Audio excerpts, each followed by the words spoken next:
Is there anything else we need to do to help this baby to thrive?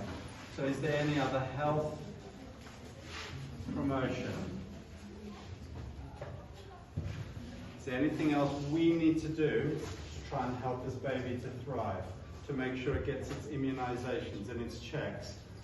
We're about 30 seconds away from being done. Is that okay? Good man, thank you. Okay, so when you're examining a baby as a routine thing, these are the things that I always want to check. Okay? And if you don't do all 6 of those things, you've not done a complete job.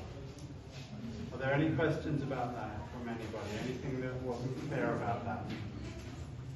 Does that sound reasonable to you, ma'am? Is there anything that you wanted me to mention I left out? No? Anything else, folks, from the midwives? No, you sure? I've never seen a midwife tell a pediatrician he did a good job before, so that's amazing. Oh, sir? Yeah.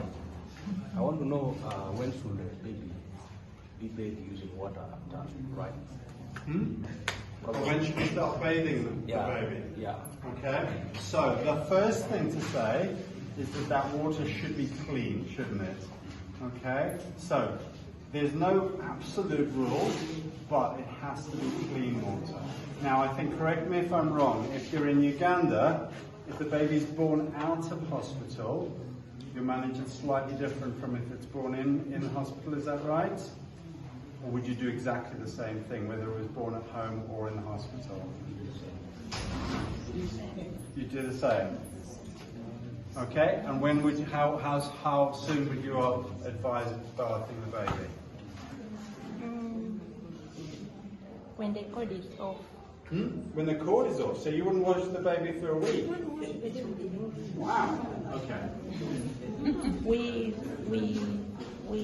dump everything like you. So it's just damp dry. Okay, I understand. So there are some important things that are important for you to think about. So one is cord care and looking after the cord, and making sure that they don't have an infection there. So some guidelines that you might be using would suggest using chlorhexidine to keep the cord clean. The other is looking for eye problems, and if there's any signs of an infection in the eyes, you would think about starting some tetracycline drops. Okay? The really important thing is if you are, whatever you're doing, whether you're wiping the eyes, wiping the baby down or bathing it, the really important thing is not introducing infection by using dirty water. Okay? I think that's probably more important, and different cultures will do it differently, but the important thing is not to make things worse. I'm not sure that's a good answer, but is that okay? Yes, ma'am. My question is about the jaundice. Yeah?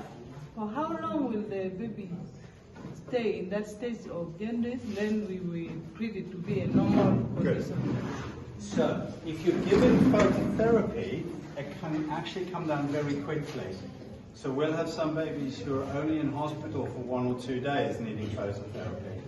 If there's an underlying problem, like an infection or hemolysis or a liver problem, it might take a lot longer. But if you can get that jaundice level down with phototherapy, it may only need to be in hospital for a day or 2. Okay. But sometimes this jaundice also you find the mild one, you find you just encourage the mother to breastfeed frequently. Then just sunbathing, you find within 2 days it has gone. This is what sometimes we do. Yes. Frequent breastfeeding,